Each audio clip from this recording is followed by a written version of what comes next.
ஒரு கால்நடை மருத்துவரை அணுகவும். விலங்குகளின் ஆரோக்கியத்தையும் பொது பாதுகாப்பையும் உறுதி செய்வதற்கான உங்கள் திறவுகோல் அவை. பரிசோதனைகள் மற்றும் சோதனைகள் மூலம் துல்லியமான நோயறிதலை வழங்குவோம்.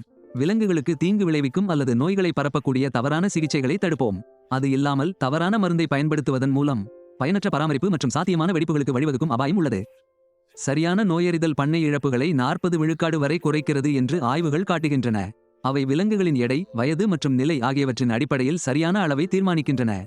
எதிர்ப்பை உருவாக்கும் குறைவான அளவையோ அல்லது நச்சுத்தன்மையை ஏற்படுத்தும் அதிகப்படியான அளவையோ தவிர்க்கின்றன. இந்த துல்லியம் உங்கள் மந்தையையும் சுற்றுச்சூழலையும் தேவையற்ற மருந்து எச்சங்களிலிருந்து பாதுகாக்கிறது.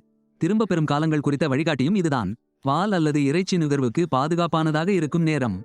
இதை தவிர்ப்பது உணவுப் பொருட்களை மாசுபடுத்தும் ஆபத்தை விளைவிக்கும். நுகர்வோர் ஆலோசனையை பின்பற்றுவது விதிமுறைகளுக்கு இணங்குவதை உறுதி செய்கிறது மற்றும் உங்கள் தயாரிப்புகளில் நம்பிக்கையை வளர்க்கிறது.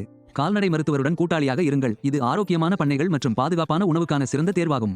வணக்கம், நான் டாக்டர். கால்நடை மருத்துவர்.